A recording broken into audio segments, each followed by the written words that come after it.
Welcome to the first digging of positivity of this year. I'd like to thank you for an awesome last year. We've grown a lot and we've met a lot of awesome critters through this channel and the wonderful YouTube community. I am humbled by you all. In December we made a list of how many fur cons all over the world raised for charity. It was well over $1.1 million.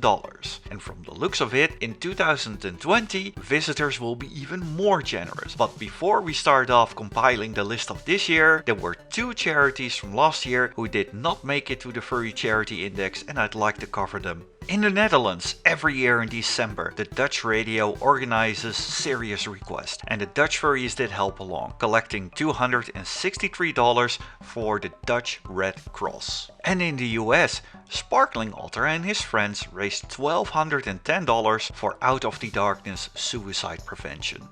And with these two lovely events covered, we entered 2020 with Furvester in Germany, raising €2,600, that's over $2,800 for the Tierheim Maria Hoffner, an animal shelter. Meanwhile, in the US of A, Adler and his beloved Blazon organized Flappy New Year with his friends, raising over $13,000 for Give Kids the World, a non-profit resort that is dedicated for providing vacations for children with critical illnesses and their families. Also, during the first weekend of 2020, we had Capital City FurCon, where $4,000 was raised for the ALS Association. And in the same weekend, we had Painted Desert FurCon, where no less than $15,000 was raised for the Phoenix Herpetological Sanctuary. I am so butchering that word. For those who are wondering, that's a sanctuary that promotes conservation, preservation of reptiles through education, rehabilitation, rescue and relocation. However, outside of the US there were many of us raising funds for various charities as well, such as the Japan Meeting of Furries, where they raised well over $12,500 for the Toyobashi Zoo Botanical Park. And last, but certainly not least, we had 4,509 visitors of Further Confusion in the US, raising $20,452 for the Billy the Frank LGBTQ Center of Silicon Valley. It was difficult to miss those most dreadful forest fires in Australia. While on many places we see nature slowly recovering, the many efforts from everybody to lend a helping hand is much needed in what people refer to as one of the worst fire seasons to date. A bunch of furries, calling themselves the imaginatively unimaginative artists, started to raise money through their stream, and soon they raised a whopping $17,800 for the Australian Red Cross. Another initiative that stood out is by the Irwin family. They together saved over 90,000 animals from the bushfires. If their father, Steve Irwin, could see this, I'm sure that he has all the reasons to be very proud of his family. You can still help these efforts, not just by donating, but also by knitting joey pouches, carry bag pouches and much more. I have provided a link to all the patterns and the mailing addresses in the description. If knitting is not your style and you're more of a gamer, you can buy games from developers that support the Australian charities, such as the makers of Kao The Kangaroo Round 2. If you buy their game on Steam, the proceedings will go to WIRES, the Wildlife Information, Rescue and Education Services Incorporated. Of course, you can find the link to the game below in the description. A lot of people try to help to make the world a better place, and one of the things they do is to drive an electric vehicle. Now, for those things you need to charge on a regular basis, and we all need something to run on. But one might say this works for the smaller cars in order to be efficient. But it turns out that the biggest EV out there is a dump truck, and at a place where it operates it doesn't require a recharge at all. Like what? Turns out they devised a clever way to utilize the laws of gravity. The dump truck itself weighs 45 tons and ascends on a hill when it's empty. On top of that hill it is being fully loaded with very heavy ore, and on the way down it charges the battery through clever usage of its regenerative brakes, and in turn it uses that generated charge to go uphill again. Now that is what I call clever engineering.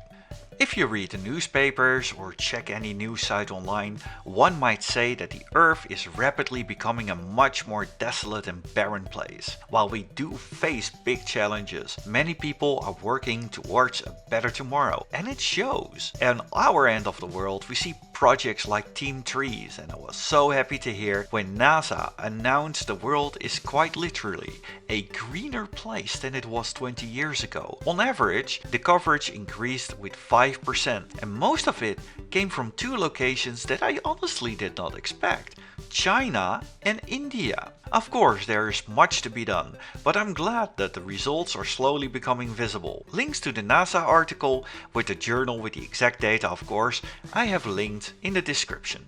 And back to that reason why you might get the idea that it's all doom and gloom around us: social media. While social media can be a good thing, it is often difficult to keep your emotions in check. After all, every day there's a controversy that needs addressing. Or is it?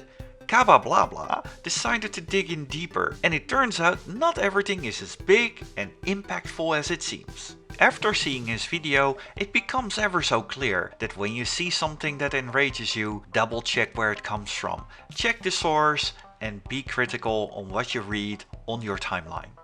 But sometimes immediate action is required, right there and then. So thought Robbie Ryans, who was DJing at Further Confusion. He and his friends witnessed an assault in front of the venue when they decided to step in.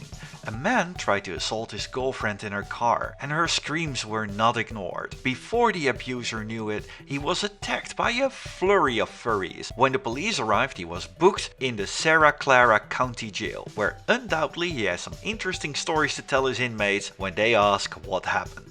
Many other furs find a positive and creative outlet. One of them is dancing, but we all have to start somewhere. When I go to the dance floor, I look like a wobbling ditto. But if you want to be more, maybe this new series by Wolvinny is a good start. You might have seen her on Euroferns, both as Jill or Coco the Corgi. It isn't too often we get to hear about new games for the Super Nintendo. It's even rare that we get to hear about games featuring skunks. Today we get to talk about both. Some of you retro enthusiasts like myself may be familiar with the PS1 title Punky Skunky, a platformer where you play as a pogo-sticking, fart-slinging skunk. But what if I were to tell you that this game was originally intended for the Super Nintendo? Released in 1996 as a demo for the Super Famicom Satellaview service, CoolySkunk shares many of the same elements as its PS1 cousin, albeit with different graphical styles and game mechanics. 24 years later, the demo was found on a BSX cartridge being sold in Tokyo for $500. The cartridge was purchased by game preservationists and dumped to be made public.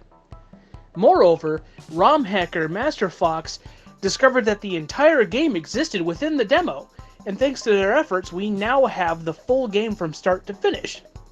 The game's text is in Japanese, but it's not necessarily needed to play the game. Hopefully soon we can get a translation for this. A link of the game will be in the description. Thank you for watching the first episode of Digging Up Positivity of this year. While no feature at this time, we'll make up for it next month on the 29th of February. Thank you very much for watching, liking and commenting. And of course a special thank to the people sponsoring this channel: Ishnula, Els Dekkers, Taros, Chika, Kitako, Falconeo, Hanzana, Cosmic with a K and Score Chaser. See you all next month and stay awesome, and of course, all the hugs.